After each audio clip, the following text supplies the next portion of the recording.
Magandang araw po sa inyong lahat. Welcome po sa Makapili TV. Since nga kakasuhan itong si Manang Claire Castro ni Congressman Libiste ng libel, ang iniiyak-iyak niya rito bakit siya lang yung kinasuhan, bakit hindi yung source talaga ng balita.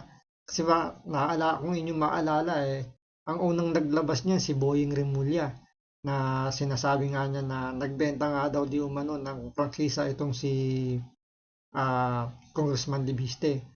Ang problema, ang nagkalat ng basurang kinalkan ni Boying Remulla, itong si Manang Claire Castro. Kaya malas lang talaga, siya yung napagdiskitahan ni Congressman Libiste. So talagang yung kamalasan na bit-bit ni Bongbong Marcos, naipapasa dito sa mga nakadikit sa kanya. Kaya ngayon, merong kinakaharap na 110 million na damages na lawsuit galing mula kay Congressman Libiste itong si Manang Claire Castro. Ngayon, pag-usapan natin dito na bakit kaya yung iniiyak ni Manang Claire Castro na bakit siya lang yung kinasuhan ni Congressman Libiste at hindi yung mga naglabas ng, kumbaga nag-react lang daw itong si Manang Claire Castro doon sa balitang inilabas ni Boying Remulla. So ito panoorin po natin at pag-aralan natin bakit siya lang yung kinasuhan. Pero syempre, bago ang lahat, kung hindi ka pa nakasubscribe sa Makapili TV, baka naman pwedeng pakipindot po muna yung subscribe button at the same time palike na rin po ng video, wala naman pong bayad dyan. Kaya pindot na. So ito panoorin po natin.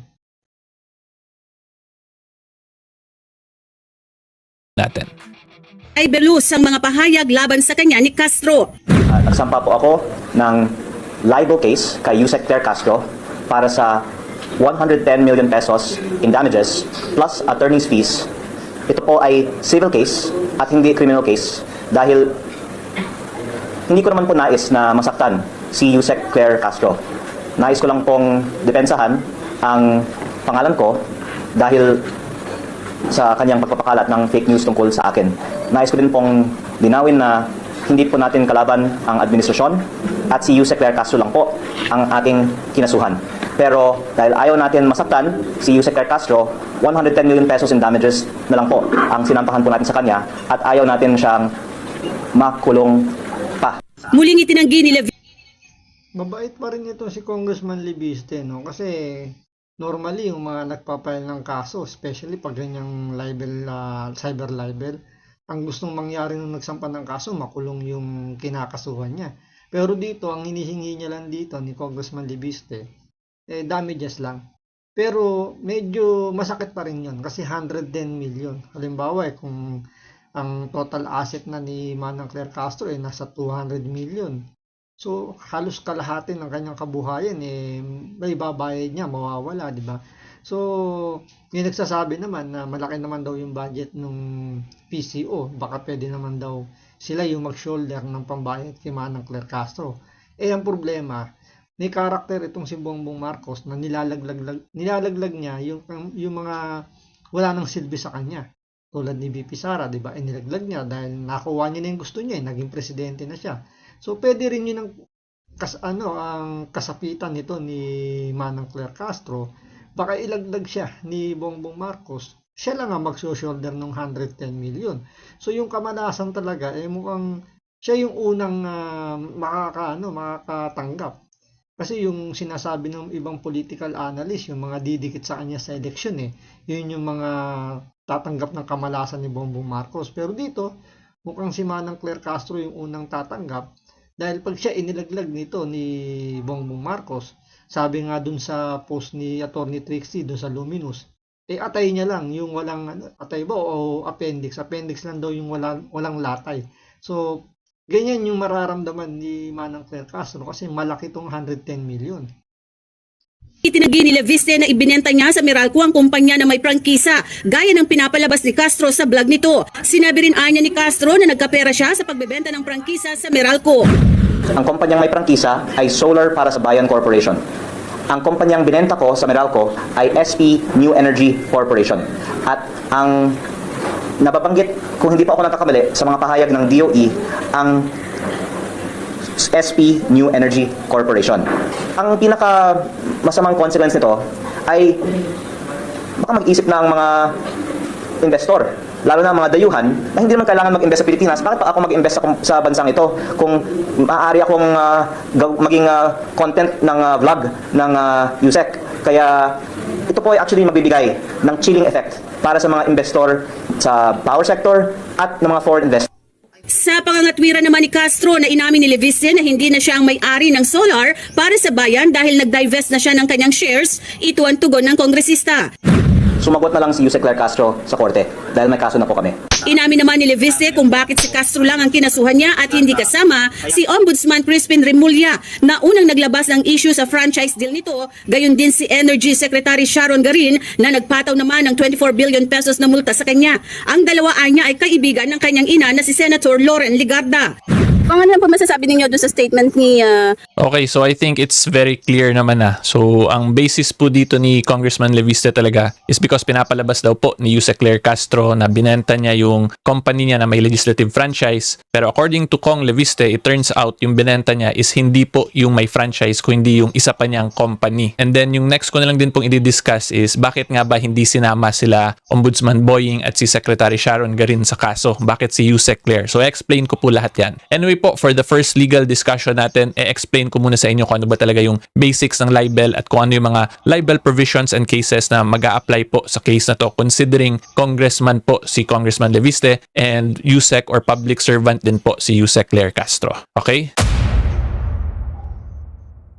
Okay, so una muna sasagutin ko kung bakit nga ba naging damages lang yung claim dito ni Congressman Leviste at hindi kulong yung habol niya or imprisonment like in regular libel cases. And that is because po sa Civil Code natin or to be specific Republic Act number 386 sa Article 33 po dito nakalagay na pwede naman i-file separately yung civil action for damages sa libel cases. So ito po Article 33. In cases of defamation, so defamation ito po yung libel cases, a civil action for damages entirely separate and distinct from the criminal action may be brought by the injured party. Such civil action shall proceed independently of the criminal prosecution and shall require only a preponderance of evidence. Okay, so in very simple terms po, pwede mo ihiwalay yung civil case mo for a libel suit dun sa criminal aspect. Prerogative po yan ng tao, ng complainant kasi siya naman po yung naapektuhan. Diba? Therefore, he can choose kung gusto niya gawing criminal or gawing civil. Because dito in Article 33, allowed po yung mga libel, civil libel cases to proceed independently from criminal libel cases. Okay? So ngayon po, punta naman tayo sa provisions ng Revised Penal Code natin. So nasa Revised Penal Code naman po tayo, specifically yung mga crimes against honor po na provisions and then Article 353, 354, so on and so forth. Ito po yung mga libel provisions. So if-flash ko na lang po to sa screen while I will be giving a brief explanation kung ano ba talaga yung libel. Okay, so libel po is committed kung meron po kayong i-publish via sa social media ninyo or via newspaper articles na makasira po sa reputation or honor ng ibang tao. Okay, so in Tagalog po, ito yung krimen na paninirang puri. And then yung next po na kailangan i-take note in libel cases is that kung mapakita na po ng prosecution or ng complainant yung alleged defamatory post ng isang akusado, ang mangyari po dyan, presumed malicious agad yon or may criminal intent yung pag-publish po ng akusado ng post na yon. Okay, nasa Article 354 po yan. Yan yung general rule. So in simple terms po, the general rule is parang nabaliktad po yung setup sa libel criminal cases kasi generally yung prosecution yung may burden pero pag mapakita nga yung publication, yung alleged defamatory publication, ngayon kailangan na mag-defend agad ng akusado. Yun yung nangyari as a general rule in libel cases. However, dito po sa situation nila Congressman Leviste and Yusek Castro, ang mag-a-apply po is not the general rule kung hindi itong mga exceptions. Because si Congressman Leviste po is a congressman, therefore he is a public officer and he can even also be classified as a public figure. Tapos yung subject matter pa po ng discussion nila is a company na may legislative franchise, so that is also considered as a matter of public interest. Okay? So ang point ko po, kaya ko yan sinishare kasi mawawala ngayon yung presumption na may malicious intent na ginawa yung akusado in a case na may ganun pong factual circumstances. So in simple terms po, ang may burden ngayon na magpakita kung whether or not may malice ba, may masamang intent sa pag-publish yung akusado in this case is with Congressman Leviste po as the complainant or the prosecution. Kasi mawawala na yung presumption ng malice because he is a public officer and this involves a matter of public interest. Okay, so medyo technical na po yan pero hopefully naintindihan po ninyo yung gusto ko lang i-point out dito. So ngayon, ang next question na lang po natin. So, base rin sa pagkakaintindi natin, sabi sa ibang mga kumbaga yung ibang basa ng ibang abogado, kaya daw civil lang yung ipinail ni Congressman Leviste, is mas mabilis daw yun. Diretso kaagad sa korte. Unlike kung sa criminal case, dadaan pa ng prosecutor. So, kailangan pang magkaroon ng, alam nyo, ng preliminary investigation. Ngayon, kung mabibigyan ng ng matibay na husga, pwede nang issue ang agad ng warrant of arrest itong si Yusek Castro.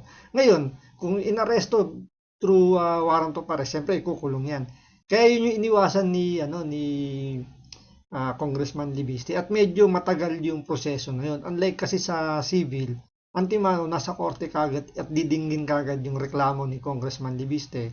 Kaya mas mabilis yung magiging outcome nito kung mabibigyan ba ng acquitted or guilty itong si Manang Claire Castro. Kaya medyo rito kay Manang Claire Castro to, kumbaga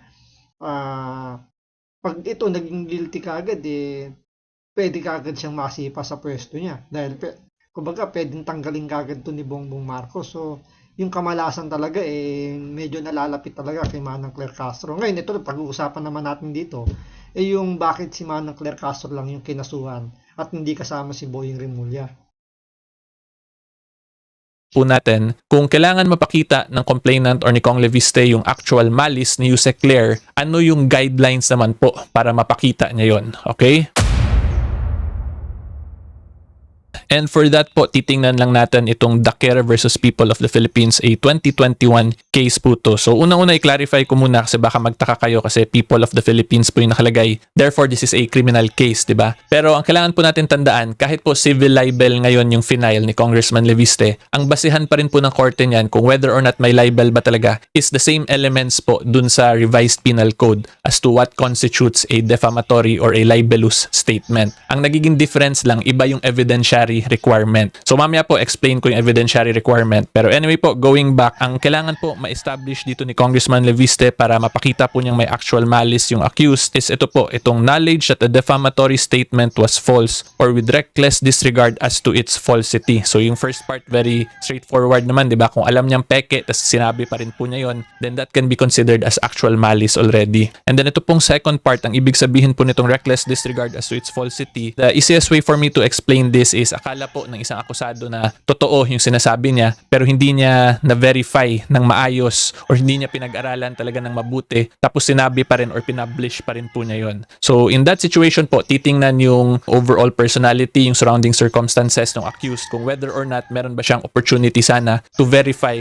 kung tama or mali ba yung sinasabi niya. So yan po yung reckless disregard as to its falsity. Okay, so kung makapakita po to ni Congressman Leviste na alam nung akusado na hindi totoo yung sinasabi niya or kahit na nung naniwala nga siyang totoo yun pero hindi niya na-verify ng maayos tapos pinublish pa rin niya, then that can constitute already as actual malice. Therefore, posible pong magka-liability yung accused by making a alleged libelous statement.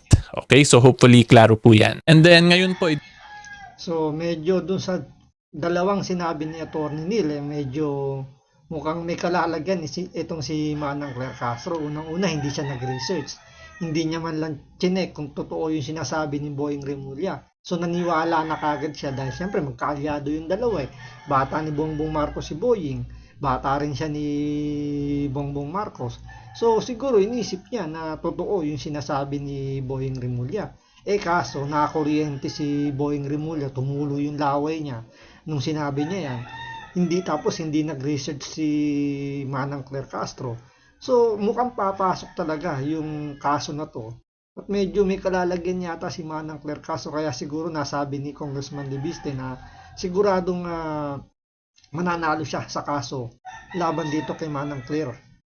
And ngayon po, i-discuss ko lang yung tingin kong mga posibleng mangyari po sa kasong to. So, konting break lang muna tayo guys. Just a reminder po na hopefully you can consider subscribing sa YouTube channel ko if you enjoy my content. So natin konti.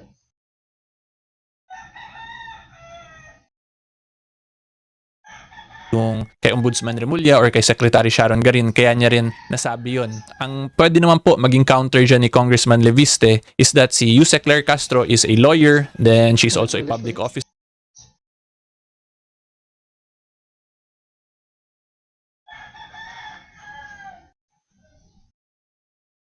Na hopefully you can consider subscribing sa YouTube channel ko if you enjoy my content or my videos. Pag sa YouTube po, 100% free po yung subscription. And hopefully also you can consider liking po itong video na to. So maraming salamat po to everyone and ngayon tuloy po ulit tayo sa video.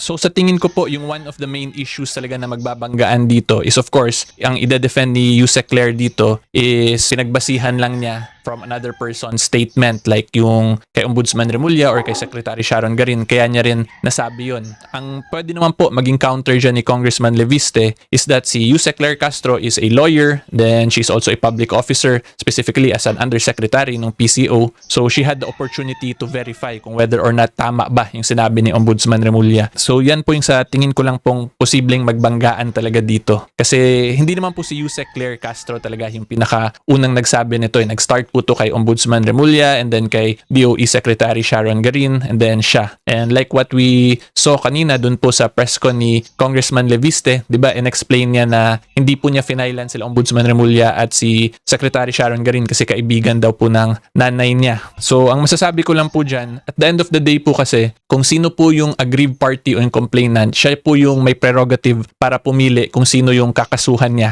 Kasi siya naman po, yung karapatan naman po niya yung na-violate, di ba? And then, ang isa pa po natin kailangan tandaan in libel cases is that every alleged defamatory statement po can be imputed to the author of that specific statement. So, since si Ombudsman Remulla merong alleged defamatory statement, kung gusto yun kasuhan ni Congressman Leviste, pwede, pero pwede ring hindi niya kasuhan, di ba? Tapos si Yusek Claire Castro ngayon, meron din daw siyang alleged defamatory statement. So, magkaiba na po yun from the statement ni Ombudsman Remulla from the actual statement na ginawa din po ni Yusek Castro. So again, in very simple terms po, depende po talaga yan dun sa affected party kung sino yung gusto niyang kasuhan na gumawa ng alleged defamatory statement against him. So pwede po siya pumili dun sa mga gumawa ng mga alleged defamatory statements. Okay, so hopefully klaro po yan. So malas lang talaga ni Manang Claire Castro kasi prerogative nga naman nung nag-akusa kung sino yung nagkaso, kung sino yung gusto niyang kasuhan. Dahil nga kaibigan ng ermat niya, si Boying Remulla. At saka itong si Manang Claire Castro may mga karakter din minsan na nagpapakalat ng fake news, di ba? Tulad nung sinabi nga niya na nag-resign daw si Executive Secretary Bersamin na hindi naman pala nag-resign. So, yun siguro yung nakita ni Congressman Leviste. Kaya si Yusek Castro lang yung kanyang kakasuhan dito. So mukhang matibay talaga yung sinabi ni Congressman Leviste na may papanalo niya yung kaso na to. Pero hintayin natin kasi si Manang Claire Castro buo din ang loob niya na kaya daw niya lagpasan at tatalon din daw niya si Congressman Leviste kasi hindi naman daw siya ang source ng fake news. So yan ang aantayin natin. So maraming salamat po sa panonood. Ingat po kayo lagi. God bless.